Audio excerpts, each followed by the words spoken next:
Les damos la bienvenida en nombre de la Fundación Prieto Moreno La Ermita, que organiza esta exposición que empieza hoy y que va a durar hasta el 29 de agosto, y con la cual lo que queremos es recordar una dimensión de esta ermita, que tiene ya 40 y tantos años haciendo estos eventos, que tiene una dimensión espiritual sin duda alguna, y que también toca las fibras más hondas de lo humano. Es decir, es una manera de ver la vida que recupera lo humano, lo mejor del ser humano. Y el arte, pues digamos, es un sintonizar con Dios también. Entonces, a lo largo de los años hemos ido haciendo encuentros, coloquios, etcétera. También va a haber un concierto el 18 de agosto, ya pondremos el cartel. Pero ahora estamos aquí porque José María Forcada, que él estaba hablando con don Francisco cuando no había nada aquí. Y don Francisco Prieto Moreno le dijo, aquí había que poner una ermita en este sitio. Y entonces hablaron de la importancia de la dimensión espiritual, pero también de lo humano, de lo cultural, lo que nos construye como sociedad también. Entonces, solo daré unas pinceladas. José María Forcada tiene muchas dimensiones, como aquellas personas del Renacimiento que tocaban muchas teclas, ¿verdad? Él es sacerdote, es doctor en medicina, es licenciado en comunicación social, periodismo, y aparte pinta como vocación y como exigencia interior. Es una exigencia interior proveniente de su tradición cultural familiar, pero también como expresión de algo que él lleva dentro y que quiere comunicar. Entonces, de lo mucho que se puede decir, yo la verdad es que no sé de pintura más que los rudimentos que cualquier persona pueda tener, pero lo que sí sé es lo que me comunica a mí José María Forcada con sus cuadros, y es una mirada llena de amor por la naturaleza, por la sociedad, es decir, y no es ingenua, no es una mirada ingenua, es una mirada lúcida, pero es una mirada realmente llena de luz.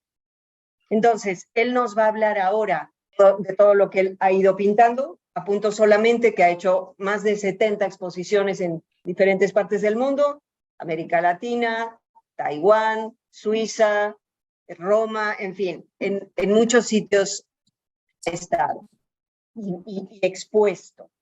Y además pintado en lugares donde dejaba, o sea, los cuadros se hacían en un lugar y ahí se exponía. O sea, no es un pintor de estudio, de pintar un paisaje de memoria, sino estar ahí, vivir el paisaje y dejar allí mismo ese testimonio de arte. Entonces hizo una serie, por ejemplo, de las misiones de Baja California, donde estuvo Fray Junípero Serra, es muy bonito.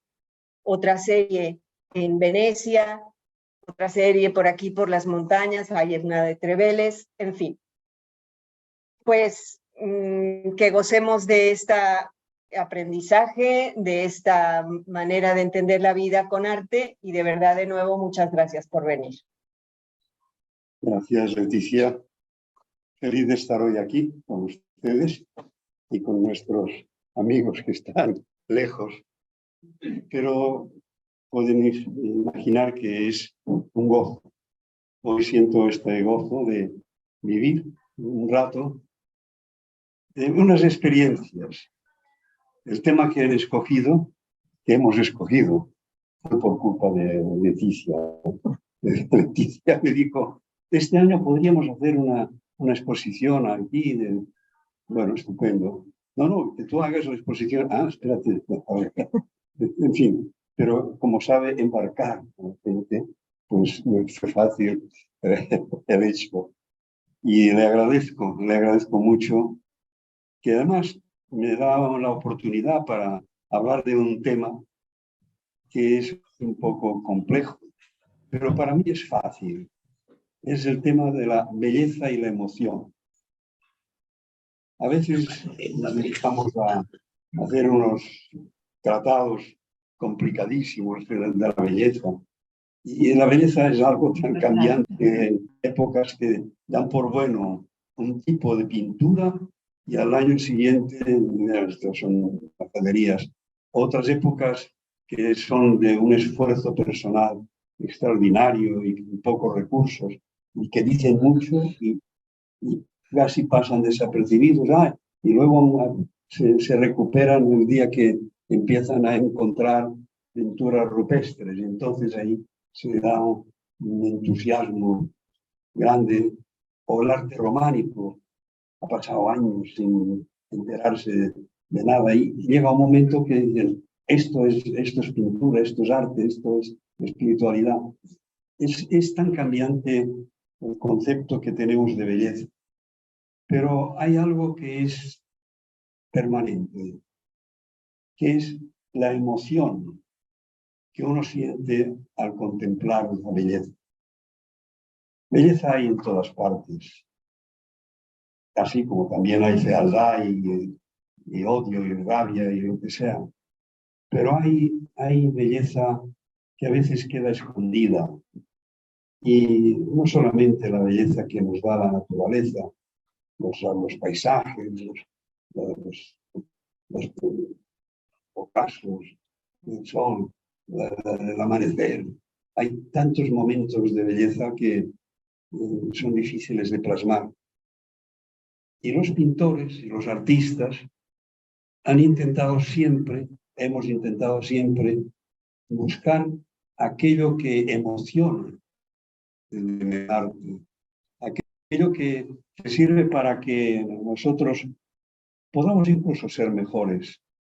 Hay una frase tan típica de los autores clásicos, de los griegos, que es unir la ética con la estética, la capacidad de detectar lo bello y de detectar aquello que nos mueve el alma, que nos mueve los sentimientos. No la ética sin estética. Esta frase que se prodiga tanto y que tan poco entendemos. No hay belleza que no nos lleve a un comportamiento, una conducta, un reconocimiento de lo creado, de lo que está a nuestro alrededor. Y eso que se ha pretendido de muchas maneras. Otros no han pretendido, otros se han dedicado a crear belleza para dar culto a la guerra o a la música para dar culto a la venganza, para la fin. Pero en el arte, para que sea arte, tiene que tener este acento que ponían los clásicos, el acento de que te lleve a mejorar, te llegue a entrar en el tema del paisaje, de la naturaleza, de la vida, de las gentes que retratas. Todo eso es impresionante. He pretendido esto. Aquí tiene una muestra de cómo yo empecé y cómo estoy terminando. Todo tiene su fin, pero tiene también algo que es bellísimo, que es los comienzos. Yo tuve la suerte de, como has dicho muy bien, Leticia, de tener un ambiente familiar estupendamente favorable. Me favorecía mi abuelo paterno, era farmacéutico, pero pintaba bien.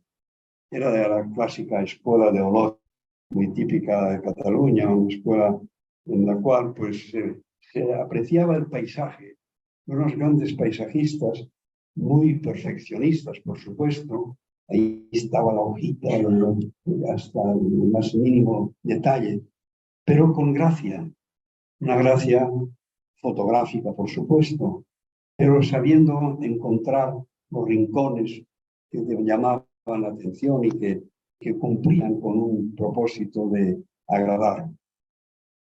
Él me enseñó, me dio unos pinceles suyos y me compró unas acuarelas y me empujaba con su mano viejita a que aquellos trazos pues, los hiciera de tal manera, de tal otra, que lo viví hasta mis 13 años, y fue cuando se nos murió el abuelo.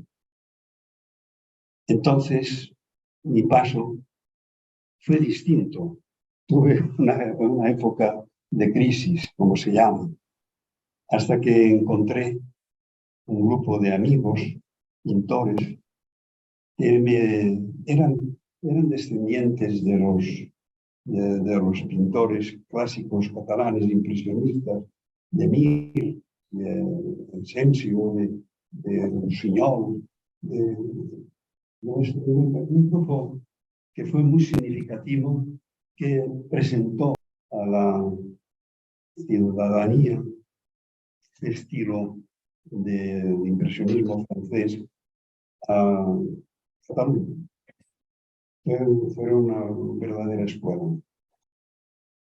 Tengo en este elemento emocional que es el que me toca hablar de la vida. Mi padre tocaba el piano, mi madre el violín, y yo tenía que ser profesionalmente hablando un pianista o cantante. No había que no funcionaba mi oído. Pero sí que yo siempre oía conciertos de primera mano. Era costumbre, ellos tocaban los domingos y en un concierto. Claro, los chavales, pues, en el momento que empezaba la música, teníamos ganas de fastidiar, como se suele hacer en esas edades. Y yo recuerdo a mi madre cómo me perseguía cuando era el violín para ver si me callaba. Pero son momentos deliciosos que ahora los recuerdo y ahora oigo aquellas músicas. Quizá entonces no las oían. Y ahora, en este tiempo, pues me parece que es un homenaje poderles decir cuánto aprendí de vosotros. Tuve también una suerte grande de que mi abuelo tenía grandes amigos músicos y cantantes. Y yo oía los sábados zarzuela y ópera en un salón inmenso que había en casa. Y también, ahora me resuenan muchas notas de aquellas, que las transmito como puedo con la pintura. La belleza está en todas partes, existe, pero quizá cuesta encontrarla. Cuesta encontrarla si no la has aprendido. O dice, no, es que delante de un paisaje tú te inspiras. No, delante del paisaje ves cosas, pero si dentro no tienes un sentir especial, es difícil que entiendas un paisaje, un cuadro. Yo digo otra cosa que también es importante. Esta belleza está, y que tú, si la has aprendido un poco, eres capaz de potenciarlo. Y eres capaz de hacer que tu alma se emocione, tu espíritu, tu psicología se emocione. Y se emocione tomando partido. Cuando yo voy a una exposición, resulta que paso por delante de muchos cuadros y algunos de ellos casi no los miro.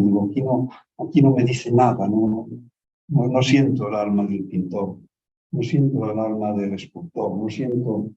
Y esto es uno de los momentos más difíciles que paso. ¿No? Soy crítico. Y este sentido crítico es el que muchos ciudadanos tienen. Y por eso son capaces de decir, esto me gusta y esto no me gusta. Yo cuando pienso en la belleza, está principalmente en nuestra cabeza, en nuestro sentir. Nuestro sentir es importantísimo. Cuando hablamos de los sentidos, los 5 sentidos, nos parece que es el sumo. Hay muchos sentidos, por supuesto, pero si pensamos en los 5 sentidos, la vista, desde el tacto, el oído, son sentidos que son capaces de hacernos conectar. Nuestra sociedad, evidentemente, tiene una crisis de sentido, de emociones. Nos han educado, desgraciadamente, muy mal, para detectar lo que hace sufrir, lo que es doloroso, lo que es maldad. Y por eso la gente mata tranquilamente porque no siente. La gente hace tonterías porque no siente. Y es importantísimo. Y esta charla, por supuesto, va encaminada solamente a despertar un poco más la emoción, a creer más en la emoción. En las escuelas, todos recordamos que a los muchachos nos enseñaban a no llorar, ser valiente. Y había un maestro descarado que nos decía que parecíamos niñas. Fijaros qué crueldad, una crueldad terrible, el no reconocer que unas lágrimas son importantes, una risa es importante, y es importante el que nosotros, cuando estamos oyendo una música extraordinaria, sea antigua, sea moderna, sea del tipo que no nos emocionemos. Yo soy capaz de llorar oyendo una sinfonía, yo soy capaz de muchas cosas. Quizá alguien me dice, es que eres un sensiblero. No me importa. Lo que sí que es importante es que nosotros, cuando estamos viendo algo bello, que nos llama, que nos evoca, no nos quedemos solamente con este mecanismo fisiológico. Mira, ahora ya funcionan las neuronas que son encargadas de transmitir la emoción a la amígdala cerebral. Y de ahí ya pasan al centro renal, donde están los sentimientos. Claro, sí, así vamos mal, vamos mal. Nos quedamos con un mecanismo que ahora se conoce, por supuesto, que es estupendo conocer los mecanismos cerebrales. Pero lo que es estupendo es que nosotros nos enteremos de este proceso que se despierta por una emoción que es tan importante en el amor, por ejemplo. Si el amor no emociona, pues aquello no es amor, aquello es no sé qué. Si el amor no es capaz de despertar sentimientos, no sé qué será, pero yo abogo por esta capacidad. Ya nos hablaban Sócrates, ya nos hablaban Aristóteles, asociándolo a la ética.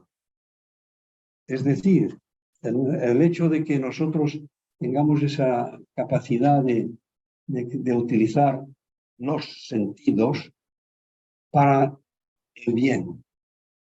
Cuando yo repito esta frase, no la ética sin estética, estoy hablando de una sentencia de las más potentes que podemos imaginar en nuestra vida. Ellos lo asociaban a la ética, la belleza junto a la ética. Es fácil creer que un crimen aparta de la estética. No tiene estética, la maldad no tiene estética, el desprecio no tiene estética. En cambio, la estética mueve a saber acercarse, acariciar la belleza. Eso es lo que he pretendido a lo largo de mis años. Siempre he evolucionado mucho, he cambiado mucho de estilos, de cosas, de formas de ser, de materiales, yo qué sé. Cuando hablaba de que he hecho un montón de exposiciones de pintura, yo tenía siempre el deseo de adentrarme primero en el lugar donde iba a exponer. Y sí, no me costó nada en un viaje a Taiwán, pues preparar una tela inmensa de 90 metros cuadrados para un altar y meterme en los personajes que tenían que mirar aquello. O bien, cuando yo recorría, como bien explicaste, las misiones de California, necesitaba yo verlas, tocarlas, sentirlas. O bien cuando pintado por Tremble, pintado por Castilla o Venecia, necesitaba yo estar, o Grecia, necesitaba estar ahí unos días, pintando canales, pintando lo que fuera, sintiendo el olor de los canales, sintiendo que esto me llevaba a entender un poco más por qué pintaba. Saber buscarlo y dejar que entre por los sentidos. Ciertamente, a lo largo de la historia ha habido modas, ha habido predilecciones de trabajos, de formas de entender el arte, de entender la belleza. Claro, quizá la que ha variado menos es la escultórica. Se encuentran monumentos escultóricos de infinitos años y simbólicos y una serie de elementos. La pintura va desde las cuevas de Altamira o del arte rupestre a momentos importantísimos de la evolución. Épocas que solo se valoraba la pintura del Renacimiento, el trabajo que tenían las escuelas de pintura, pues estar ahí trabajando con los colores para que se pareciera cada vez más el personaje al que querían retratar, para que las sombras fueran perfectas, etc. Una serie de elementos necesarios para el momento que vivían. No había cámara fotográfica, se necesitaba dar esa fuerza a la pintura. Y luego llega un momento en nuestra historia de la pintura, algo que yo le llamo muy importante, que es el impresionismo. El impresionismo rompe con todas este tipo de pinturas. Claro que esto provocó un cataclismo en París. Bueno, de hecho, los impresionistas no fueron solamente los inventores. Habían grupos ya que hacían dibujos muy parecidos a los cómics, de pinturas parecidas, las figuras muy simplificadas, tipo cómics. Estoy pensando ahora en los Macchiaioli, un grupo del norte de Italia, y les llamaban así despectivamente por las manchitas, y para decirles esto, que pintan esto desgraciado. Y cosas de ese tipo ya estaban ocurriendo y tenían, pero en París había un grupo que estaba deseoso de poder entrar en las grandes, yo diría, grandes eventos que se producían. París es una época interesante, dos pinceladas, aunque pido perdón porque me estoy alargando, estoy mirando el reloj y cuidado. Pero París acababa de pasar una de estas guerras solemnes y ganó Napoleón III. Y tuvo que reconstruir París porque estaba hecho unos zorros y inventó París con unas avenidas impresionantes que la gente decía están chalados esos y ahora ha quedado pequeñas, pero muy prácticas, etc. Pero esto es del 1500, del 1850, perdón. Bueno, vuelvo a Napoleón. Napoleón inventó unas exposiciones de arte porque había un buen cultivo de las academias. Las academias de arte eran los focos principales de pintura, ¿no? Y por así ha continuado la tradición llamarle academia a los grupos que aprenden a pintar. Las academias de arte eran unos antros, bueno, perdón que se utilice esta palabra, pero que ahí solo entraban los que eran expertos y sabían, etcétera, y estaban siempre protegidos por alguna entidad o un grupo. Y los pobres aprendices de arte no iban a aprender en la academia porque no les dejaban tocar un pincel ni locos, vaya. En cambio, sí, les enseñaban a hacer las mezclas para obtener los colores, los barnices, los aceites, todo esto, para que el pintor pudiera pintar. Bueno, claro, esto creaba una selección de pintores y quedaban los que se llamaron los rechazados.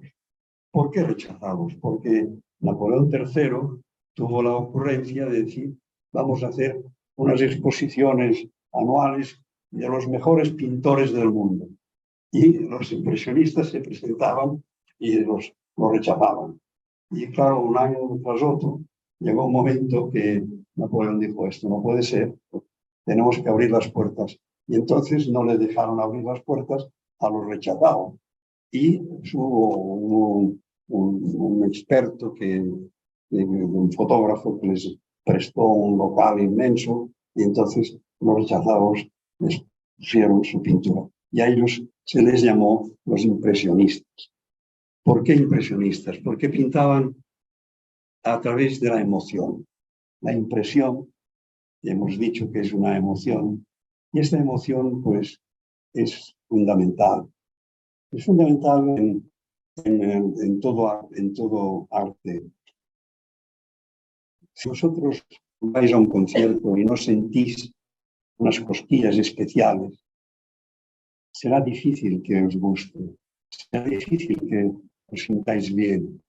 Y estos crearon de lo más sencillo un arte que ellos aprovecharon una ventaja, que se utilizaba el caballete manual. No tenían que ir con aquellos caballetes inmensos, sino que el caballete de campaña. Y también apareció los tubos de pintura.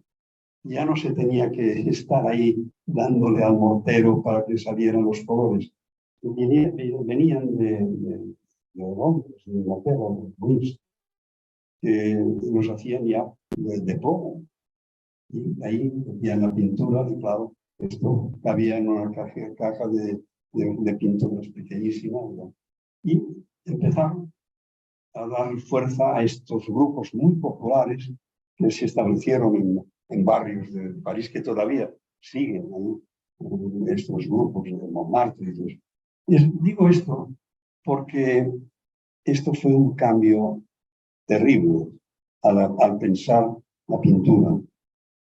En aquel momento ya empezaba la fotografía y que fue ampliando y fue marginando a la pintura clásica, porque con la fotográfica pues ya se consiguieron muchas cosas. Sigo con el impresionismo. El impresionismo tiene varias ventajas.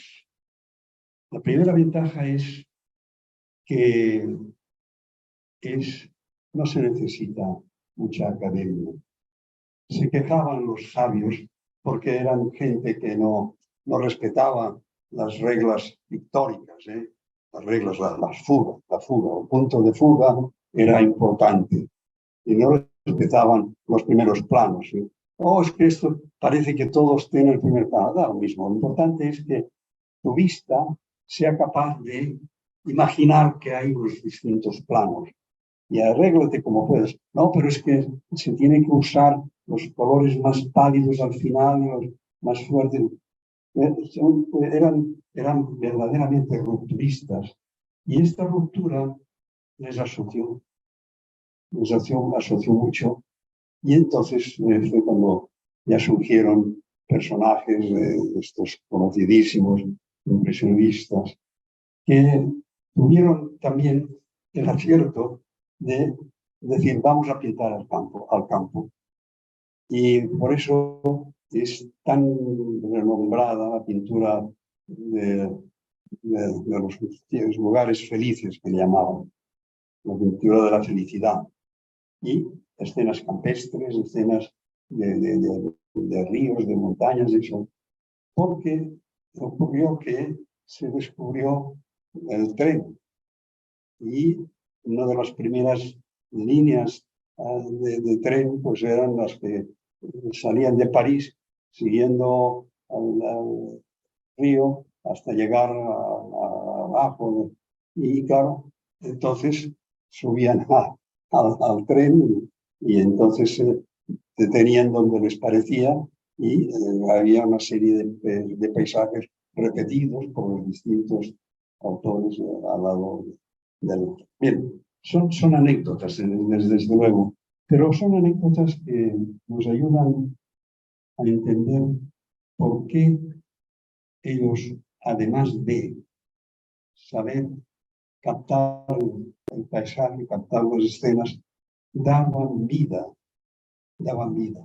a los personajes. Claro, algunos, pues, como Toulouse-Lautrec, daban tanta vida que no se movían del circo o del teatro para sacar sus modelos y era el expresar con pocos trazos un movimiento, con pocos trazos, lo que representaba unas vivencias que ellos sentían. Otra cosa que también quiero destacar es que todos evolucionaron. Pasaron de la pintura más o menos clásica a la pintura que fue dando paso a otras nuevas pinturas. Yo digo que fueron capaces de ser promotores de lo que llamamos ismos. Es decir, cuando la palabra ismo quiere decir exageración. Y entonces, pues, el impresionismo, por supuesto, a la impresión le llamaron impresionismo, para que quedara bien claro. Al cubismo es darle a las formas cúbicas también una fuerza especial. Y claro, pues, empezaron a encontrarse con el fauvismo salvaje, una serie de elementos que fueron realmente innovadores. Tan innovadores que abrieron las puertas hasta llegar al puro expresionismo, hasta llegar al máximo de la pintura que es la simbólica, la emocional pura, todos estos términos que se ha empuñado respecto a los últimos pintores más abiertos, digamos, y que son los abstractos.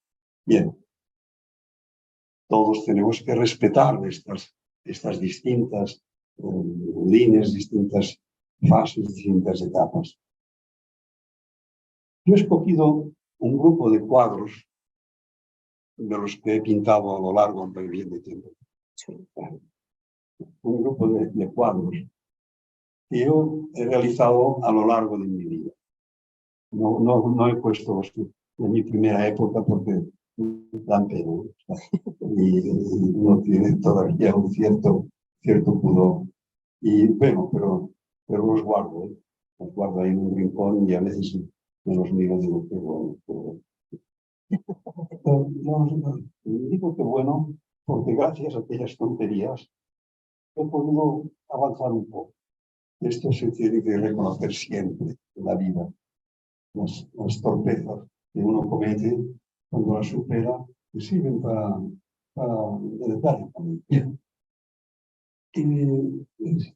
Estaba pensando en un personaje que es prototipo del que más cambios ha realizado en su vida, Picasso.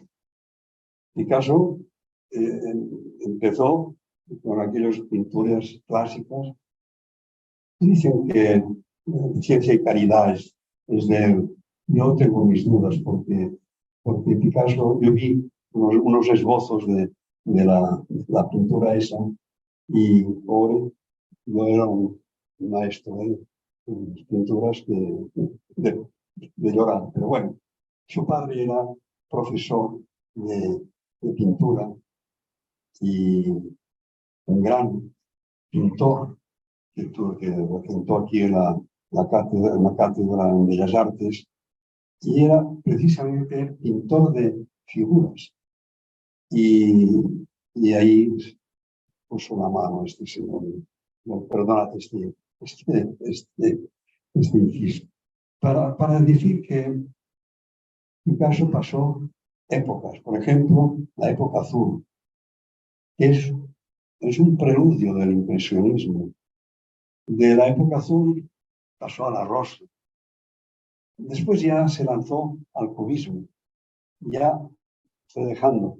Luego ya empezó a imaginar escenas de violencia, a retratar los modelos, haciendo unos cambios impresionantes que le llevaron a ser un gran pintor de éxito. Pero yo quería fijarme en que este hombre supo evolucionar.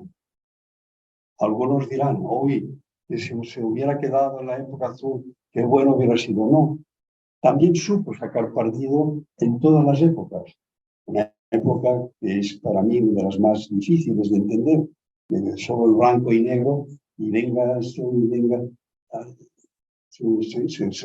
Se le paró un poco el color, pero bien, supo adaptarse a lo que me pedía el cuerpo.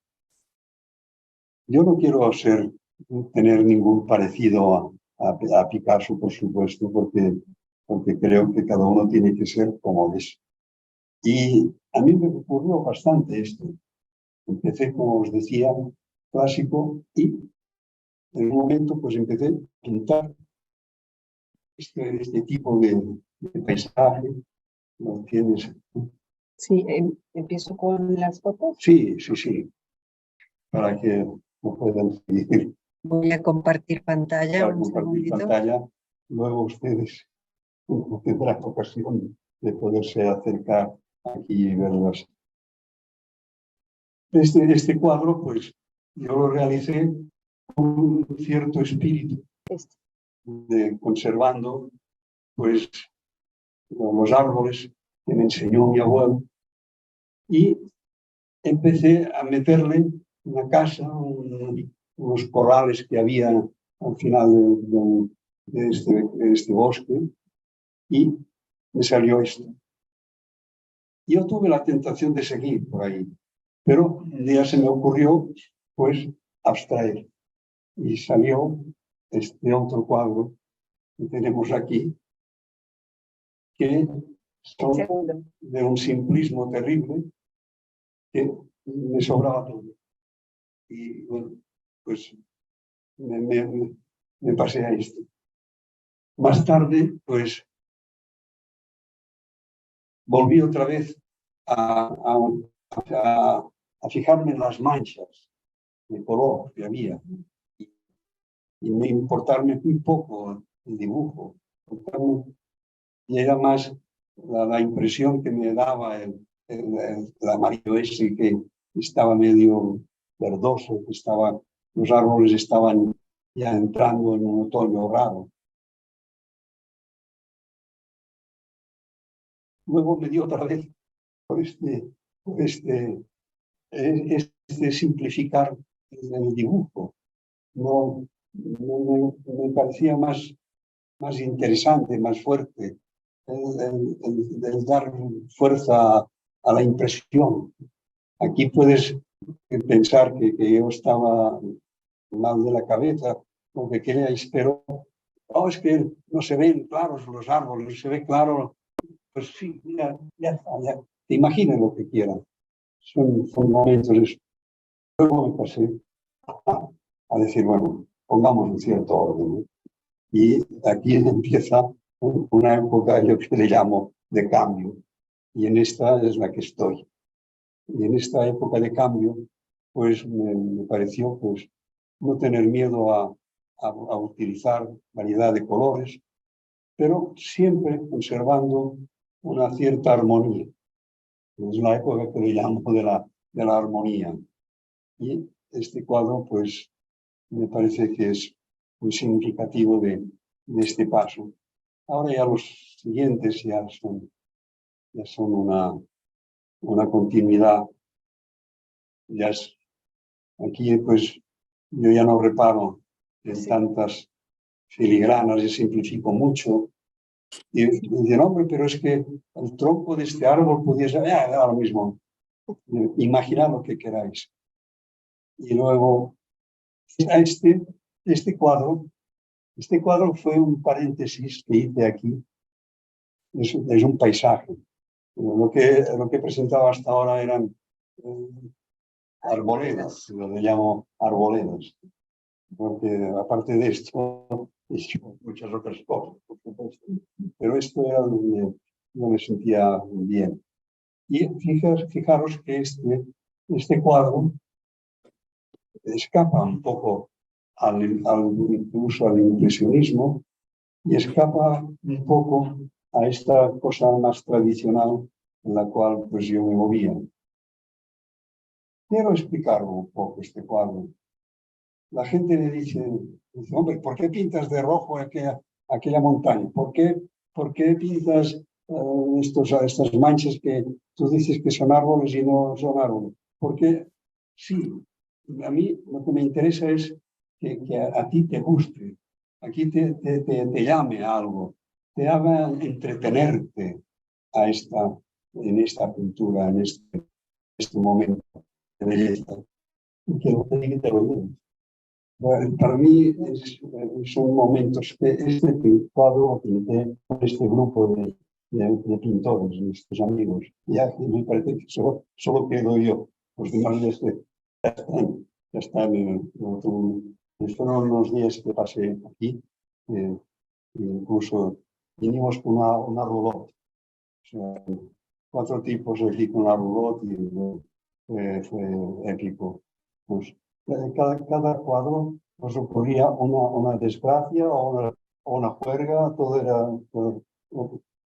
Participé de esta bohemia, que también es importante. Los impresionistas eran unos bohemios perdidos, lo que pasa es que se hinchaban de alcohol y entonces nosotros no. Sí, de vez en cuando una buena langosta, lo que caía, también lo hacíamos, pero éramos prudentes con la bebida. ¿Qué quiero decir ahora? Que he expresado una serie de aspectos importantes de la emoción. Uno vive de emociones. Cuando uno deja de emocionarse, ya está. Puede decirse que ya ha terminado la vida. Hay mucha gente que termina la vida. La termina porque ha perdido el aliciente. Yo quiero decir algo ya que estamos aquí y que has hecho memoria de la fundación, la creación de esta ermita. Yo tuve la suerte de tratar con don Francisco Prieto Moreno. Muchos lo conocisteis, nosotros, Peca, tú llevas a tu papá en tu alma de una manera impresionante. Me enseñó un apartado muy grande de la belleza. Él era experto en jardinería, fue quien construyó pues, el Generalife de la Alhambra, era arquitecto conservador de la Alhambra y apoyándose en dibujos de la época, porque la Alhambra la destruyeron tanto como pudieron, por supuesto. Pero él siempre me enseñaba que la naturaleza se tiene que preservar, se tiene que cuidar, se tiene que. Pero ¿cómo lo hacéis los arquitectos? Yo le decía, sí, sí, donde estaban naciendo, pues, aquí en Muñeca unas casas impresionantes, fuera de lugares. Y no, entonces él me explicaba la punta de la mona, su sueño. Y su sueño era que todas las casas tuvieran un espacio verde y que todas las casas tuvieran una vista a la verdad buena, bella, y que no entorpecieran la naturaleza. Y él estaba empeñado en que cada casa tenía que ser respetuosa con la de al lado, tenía que ser respetuosa con el conjunto y tenía que ser capaz de adaptarse a la naturaleza. Y esto me parecía casi un sueño. Y desgraciadamente, pues cuando creció la herradura, pues cambió todo. Digo desgraciadamente, debiera decir afortunadamente cambió todo. Pues si no, estaríais aquí vosotros. Y eso para mí es una especie de homenaje que le debo siempre a él. De saber ver la naturaleza ya también un poco vestida con las casas, pero necesariamente armonizadas con la naturaleza. Gracias por este rato tan estupendo que he podido pasar con vosotros y muy feliz de poder estar aquí.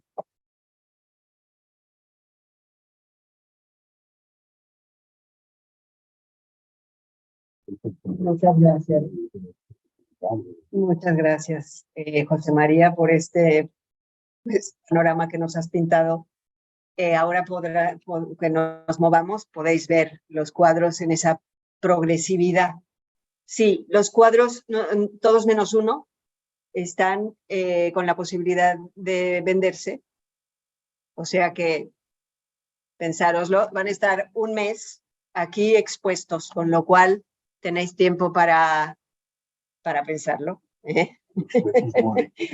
Precios muy módicos. Y la finalidad la finalidad de los beneficios son para dos intenciones. Una es para el mantenimiento de la ermita, que también tiene su fe. Y luego una fundación que fundé, que es el ámbito María Corral, que es dedicada a los medios de comunicación. Que también, como son benéficas, también son beneficitantes. O sea, serán las dos a mitad y mitad. Los beneficios irán para estas dos intenciones, la ermita y el ámbito María Corral. Los precios se han ajustado mucho, porque todos sabéis que las galerías se quedan el 50% de la obra.